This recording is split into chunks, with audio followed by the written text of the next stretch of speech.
ये सुनते हैं दो सहेलियों की कहानी। एक ऐसी कहानी जो आपको सुनने के बाद आपके माइंड को चेंज कर दे। एक ऐसी मोटिवेशन जिनके पास मानसिक बीमारी है, मानसिक तनाव है। यह मोटिवेशन सुनने के बाद 100% अगर ठीक ना हो जाए तो मेरे चैनल को सब्सक्राइब और फॉलो मत करना। मेरे वीडियो पर आ ही गए हो तो मेरे वीडियो को पूरा वॉच करना, क्योंकि आपको मोटिवेशन से, इस कहानी के माध्यम से अपने मानसिक तनाव को, मानसिक बीमारी को ख़त्म करना है। आइए सुनते हैं दो सहेलियों की कहानी। मेरे दोस्तों, दो सहेलियां थीं, जिगरी दोस्त थीं, लेकिन अचानक मानसिक तनाव से ग्रस्त हो गई। और कैसे ग्रस्त हो गई, आइए सुनते हैं उनका एक मानसिक तनाव की बीमारी और मोटिवेशन कहानी। दोस्तों, वो दो सहेलियां, जिगरी सहेलियां थीं। आपस में कहीं भी जाती थी तो साथ जाती थी, कहीं भी रहती थी साथ रहती थी, साथ ही खाती थी। लेकिन एक दिन की बात है मेरे दोस्तों, दोनों सहेली छत के ऊपर चढ़ी और छत के ऊपर से देखती है क्या है कि छत के पीछे से कोई किसान बैलगाड़ी में बहुत सारा रुई लदा हुआ था और रुई को लदे हुए रुई को वह किसान ले करके अपने गांव की तरफ जा रहा था। पहली सहेली ने पूछा कि हे मेरी प्रिय सहेली, ये रुई से लदा बैलगाड़ी किसके घर जा रहा है? तो दूसरी सहेली ने मजाक करते हुए बताया कि हे मेरी प्रिय सहेली, ये तेरे ससुर जी रुई से भरा बैलगाड़ी अपने घर जा रहे हैं। तब तक सहेली ने पूछा कितना सारा रुई क्या करेंगे वह? तो दूसरी सहेली ने बताया कि हे मेरी सहेली, जब तेरी शादी होगी, जब तुम अपने ससुराल में जाओगी तो उसी रुई को सूत काटना पड़ेगा, इसीलिए तेरे ससुर जी लेकर के जा रहे हैं। इतना बारी सुनने के बाद भी उस सहेली के दिमाग में घुसने लगा कि बाप रे बाप, इतना रुई मैं कितने दिन तक सूत काटूंगी। यह बात उसके दिमाग में घुस गई और उसके दिमाग में इस तरह घुस गई कि वह निकलने का नाम ही नहीं लेता।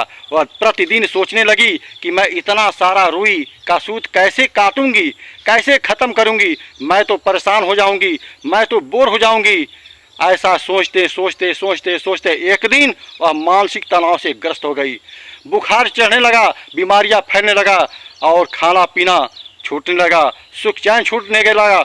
और उसके बाद क्या हुआ मेरे दोस्तों, उसके माँ बाप आए, बेटी क्या हुआ, बेटी क्या हुआ? अब बेटी क्या बताए, बोले बुखार है, ये है, वो है।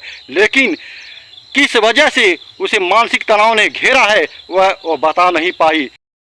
उस लड़की के माँ बाप अपनी बेटी को भारत के सभी कोने में दवा कराते रहे, लेकिन कोई डॉक्टर मानसिक बीमारी पकड़ नहीं पाया। कोई भी जांच प्रक्रिया में कुछ निकलता नहीं था और कोई भी डॉक्टर दवा देने के बाद उस लड़की को ठीक नहीं कर पाया। और माता पिता काफ़ी पैसे बर्बाद करके परेशान हो चुके थे, लाचार हो चुके थे कि मैं कैसे बेटी को ठीक करवाऊँ, क्योंकि बेटी की शादी नज़दीक आ गई है, बेटी अपने ससुराल जाने वाली है और अपने ससुराल जा कर के सुखी कैसे रहेगी। हे परमात्मा, हे मेरे भगवान, कैसे मैं अपनी बेटी को ठीक कराऊँ? तो कहा जाता है कि जो बात दवा न कर सके वो बात दुआ से होती है। जब कामिल मुर्शिद मिलते हैं तो बात खुदा से होती है। यह सभी लोग जानते हैं मेरे दोस्तों। जब सभी लोग दवा कराते कराते वैद्य हकीमों से थक जाते हैं तो लास्ट में पीर पैगंबर फ़कीरों के पास जाते हैं दुआ लेने के लिए, ताकि हमारी बेटी, हमारा बेटा और हमारा बीमारी ख़त्म हो जाए। इसी तरह यह भी इंसान अपनी बेटी को दवाई कराते कराते परेशान हो चुका था और लास्ट में किसी फ़कीर के पास गया और सारी वृत्तांत सुनाया कि हे बाबा, मेरी बेटी ठीक नहीं हो रही है, सारा पैसा बर्बाद हो चुका है, लेकिन कोई बीमारी, कोई डॉक्टर पकड़ नहीं पाया जिससे मेरी बेटी ठीक हो जाए। माँ बाप उस महात्मा के पास आए तो महात्मा ने पूछा कि बताओ, तुम्हारी बेटी का कोई दोस्त हो, कोई सहेली हो नज़दीकी से जो उसको भली भांति जानती हो, अगर ऐसा कोई दोस्त हो तो उसे मेरे पास लेके आओ। बाप ने बताया कि हाँ प्रभु, हाँ महात्मन, एक मेरी बेटी का सहेली है जो हमेशा उसके साथ रहती थी। उसका बाप उसकी सहेली को ला करके महात्मा के सामने खड़ा कर दिया। महात्मा ने पूछा कि बेटी बताओ, तुम्हारी सहेली का तबीयत कब से ख़राब है और क्यों ख़राब है, कैसे ख़राब हुई, किस तरीके से खराब हुई उसका वृत्तांत मेरी बेटी अगर सुनती हो, समझती हो तो बताओ।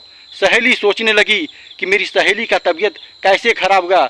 बहुत ही दिमाग पर जोर लगाने के बाद सहेली को ख्याल आया और महात्मा से बताया कि हे महात्मा, एक दिन की बात है, मैं दोनों सहेली छत पे खड़ी थी और एक किसान रुई का बैलगाड़ी लेकर के जा रहा था। तो मेरी सहेली ने पूछा कि हे सहेली, ये रुई किसके घर जा रहा था? तो मैंने मजाक में इसे बता दिया कि हे सहेली, जहाँ तेरी शादी होने वाली है, तेरे ससुर जी रुई लेकर के जा रहे हैं और ये सारा रुई का सूत तुझे काटना पड़ेगा।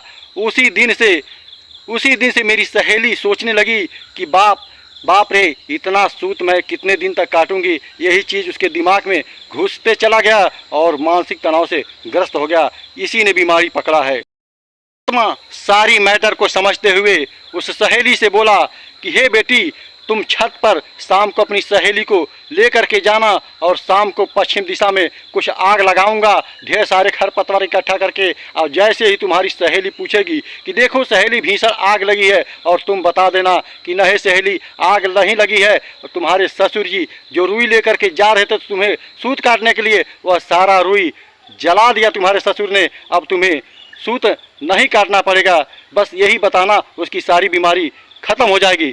सहेली ने इतना बात सुन करके दूसरे दिन शाम को छत पर सहेली को लेकर के गई और जैसे महात्मा ने पश्चिम दिशा में खरपतवार की आग लगाई और सहेली ने पूछा कि हे सहेली, क्या हुआ, आग लगी है, कैसा आग लगी है? तो सहेली ने बताया, हे सहेली, जो सूत तुम्हें काटने के लिए तुम्हारे ससुर ने रुई लेकर के अपने घर गए थे, वही रुई जला दिया, क्योंकि तुम्हारी बीमारी तुम्हारे ससुर को पता चल चुकी थी, इसीलिए सारा रुई तुम्हारे ससुर ने जला दिया।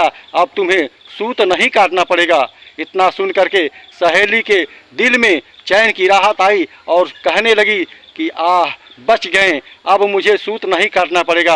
उसी दिन से उस सहेली की बीमारी, मानसिक तनाव खत्म होने लगी और 4-5 दिन के लगभग में उसकी बीमारी खत्म हो गई। मेरे दोस्तों, यही है मानसिक बीमारी की सुझाव और ख़त्म करने का।